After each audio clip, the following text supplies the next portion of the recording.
A toda la generación del despertar, un fuerte abrazo. Hoy tenemos un tema muy profundo, muy especial y que de verdad cautiva mi corazón. Hoy vamos a hablar del mandamiento que fue profanado. Pero antes de hablar del mandamiento que fue profanado, debemos establecer si aún los 10 mandamientos de la Torá o de nuestras Biblias están vigentes. Tenemos que ver, por ejemplo, si el mandamiento de no robar, no matar, honrar a padre y madre están vigentes. Y por ejemplo, no robar, no robarle la honra a una persona es muy importante, eso está vigente. No matar, no solamente con derramamiento de sangre, sino que también las chispas de vida que nosotros dejamos por ahí, nosotros tenemos que tener cuidado de eso y no matar con la lengua, porque cada lengua que tú hablas, una calumnia de otra persona, entonces estás juzgando en contra de otra persona y la estás matando. Y honrar a padre y madre, dice Proverbios 20:20, que todo aquel que maldiga a su padre o a su madre entrará en oscuridad tenebrosa. Son mandamientos que están vigentes, pero entonces, si observamos nuestras sagradas escrituras, hay una estadística que 6.9 billones de personas tienen algún pasaje bíblico en su casa, pero 5.6 billones de personas tienen una Biblia completa, o sea que los mandamientos están en los hogares de 5.6 billones de personas. Cuando hablamos del mandamiento profanado, primero tenemos que investigar, indagar qué significa profanar.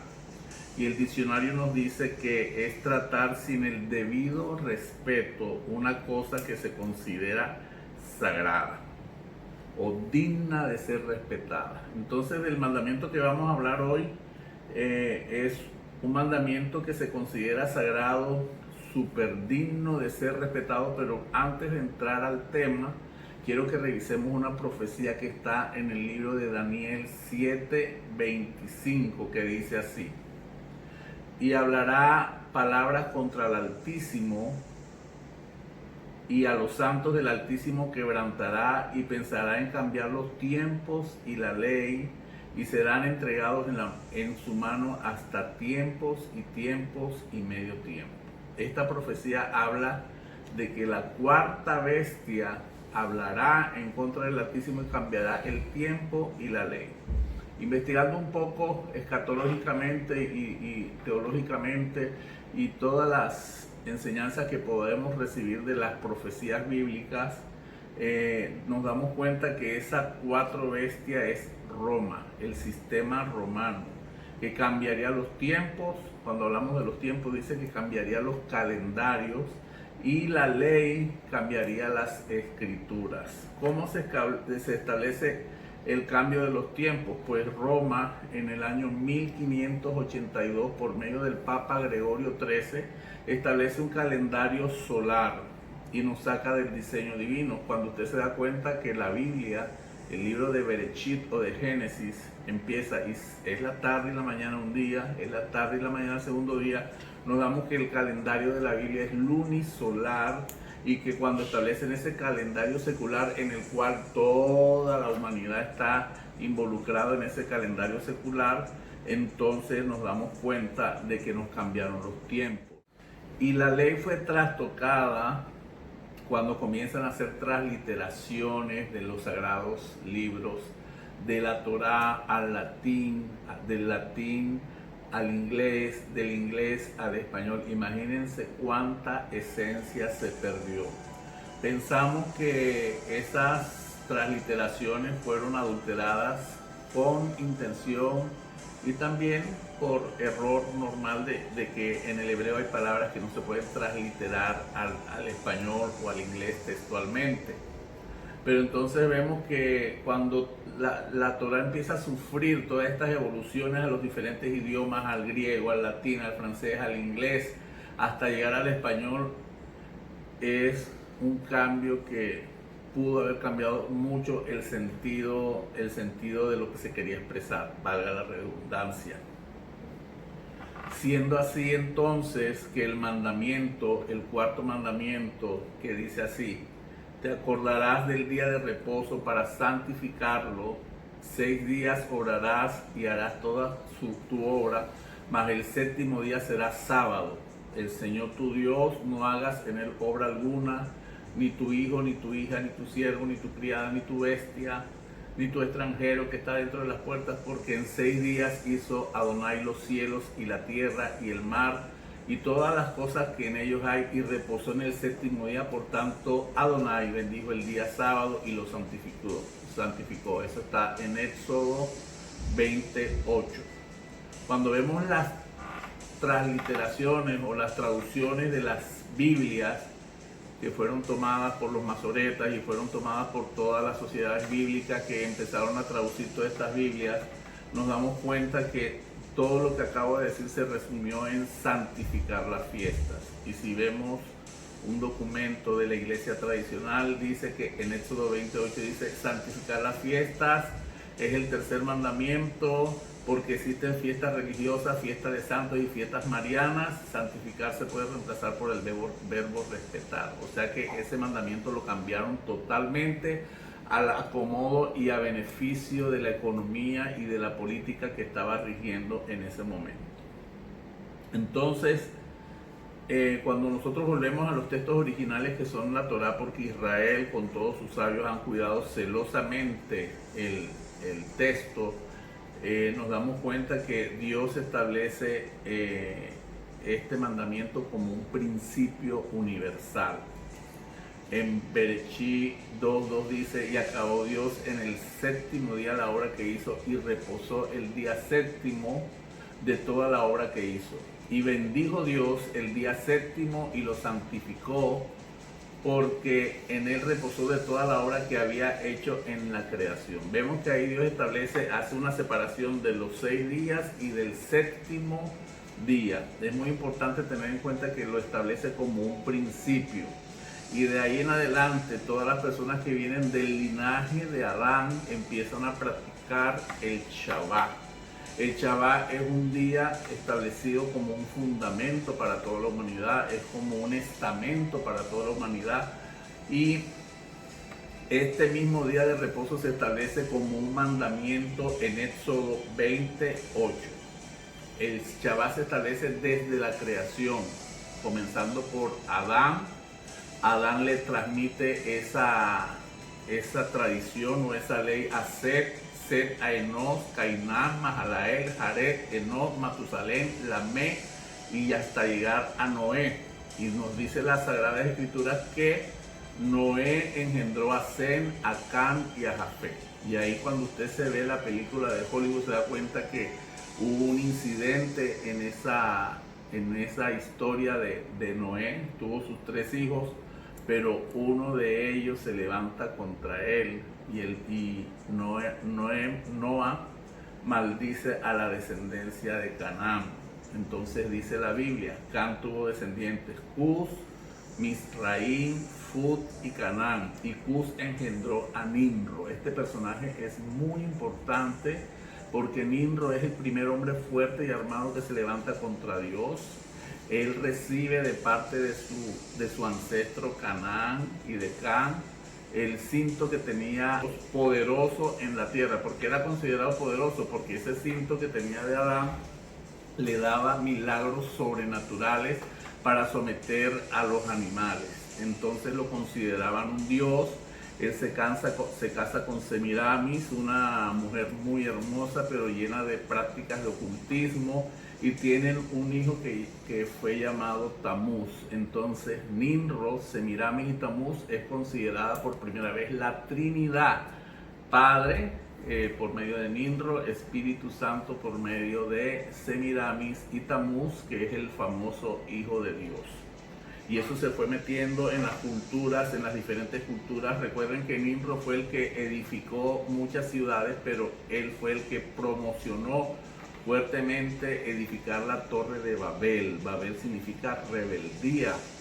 Cuando ellos empiezan a edificar esa torre muy grande para levantarse en contra de Dios, Dios confunde las lenguas, y de ahí salen las 70 naciones con diferentes lenguas, y a raíz de ahí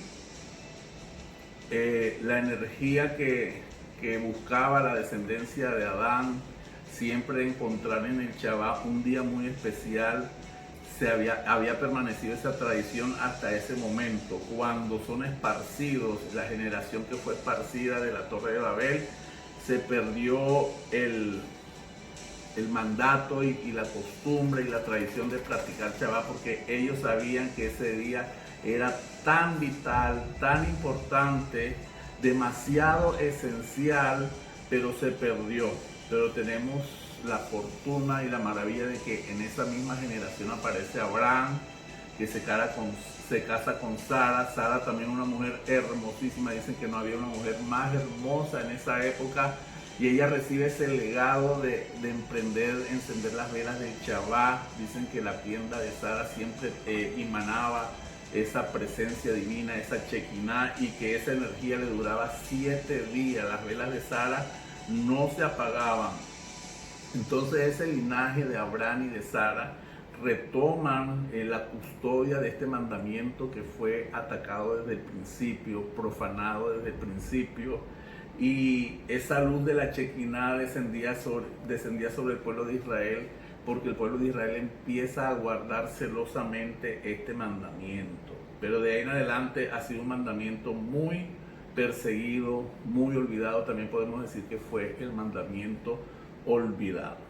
Vamos a mencionar varios decretos que atentan contra la santidad del Shabbat, porque políticamente y religiosamente el enemigo o el oponente sabía que el Shabbat era el secreto para mantener a la familia unida, para mantener a la familia sana, para mantener la presencia de Dios en cada hogar y para mantener una provisión sobrenatural para cada persona que sabe honrar este mandamiento.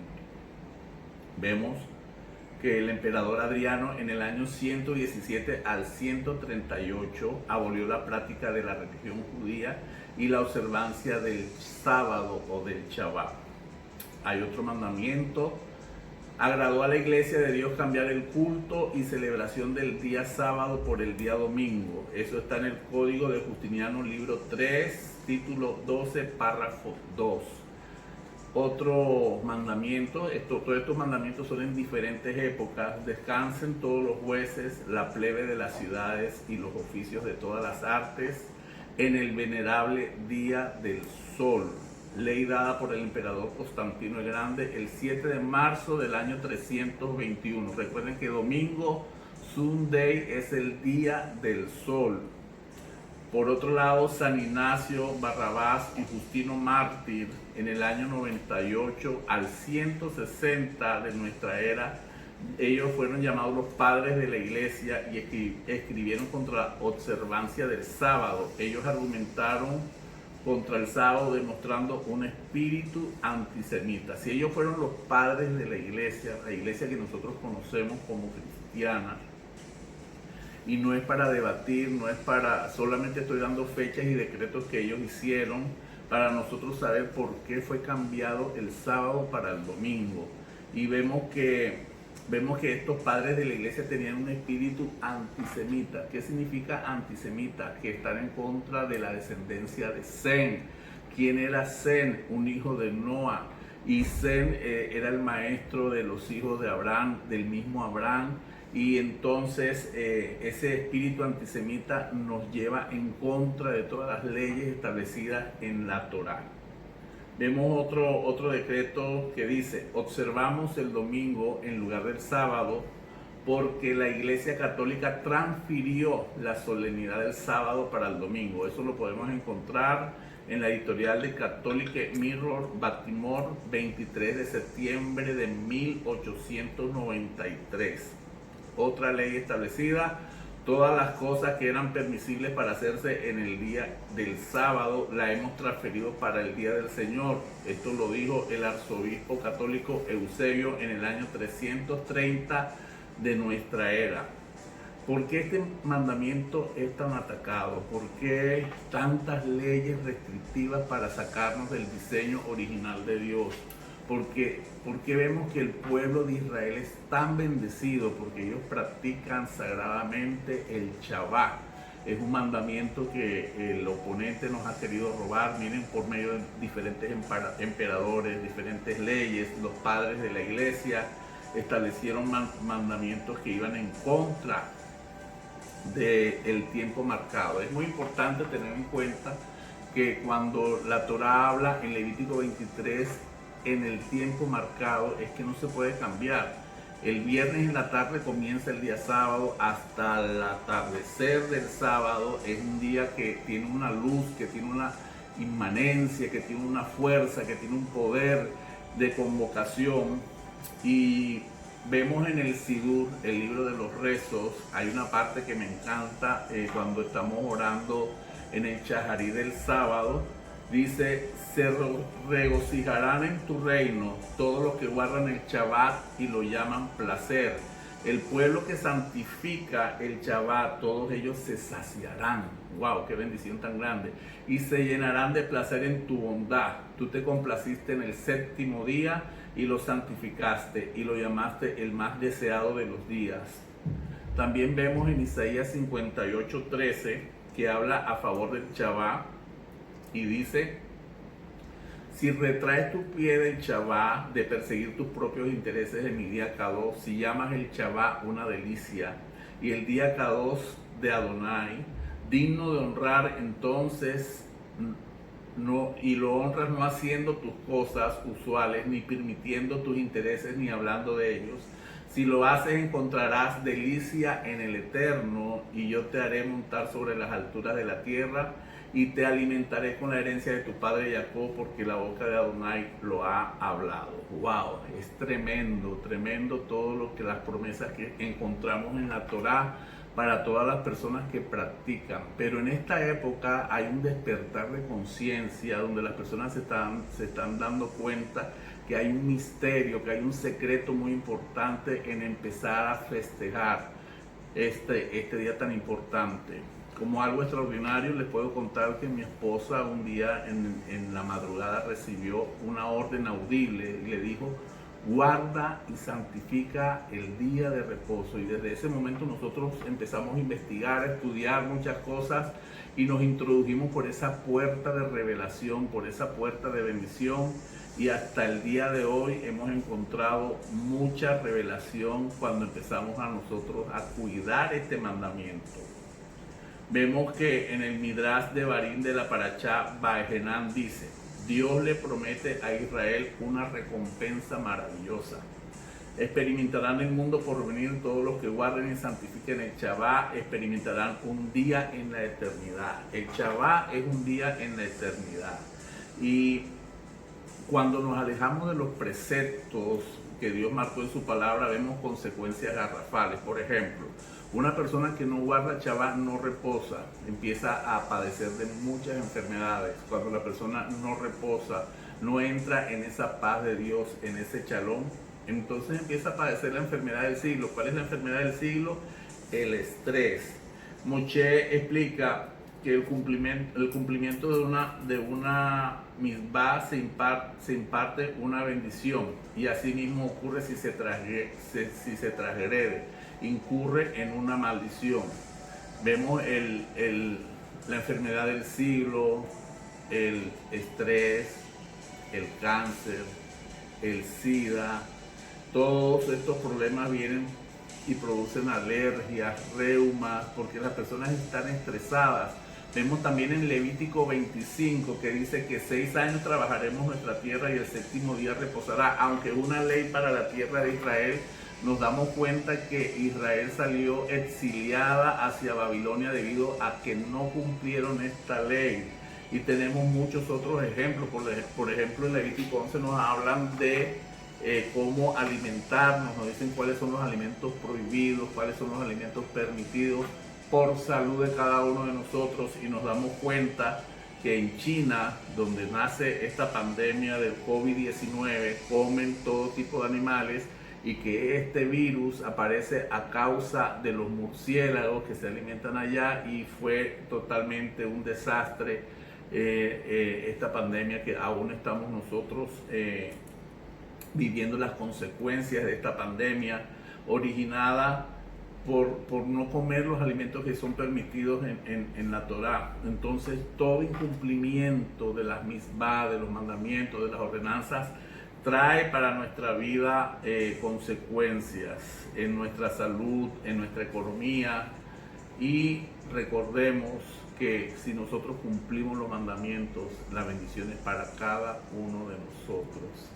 Cada tiempo marcado en la Torá es un moed. Un moed es un tiempo señalado, un ciclo donde Hachén nos visita. Cada vez que el ama de casa enciende las velas de Shabbat en su hogar, es darle la bienvenida a la Shekinah. Y se siente una presencia tan hermosa, se siente una conexión tan divina.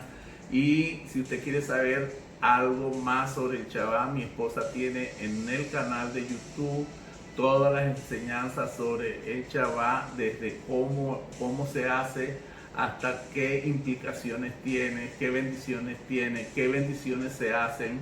Es muy importante que todos nosotros ya no llamemos al mandamiento profanado, ni al mandamiento perdido, porque hoy hay una luz que está hablando a las naciones y le está diciendo: es tiempo de retomar ese mandamiento que trae bendición, que nos lleva a las alturas, nos eleva y nos da como herencia la herencia de Jacob. Yo soy el Moré Isaac Chamuel y ustedes son la generación del despertar.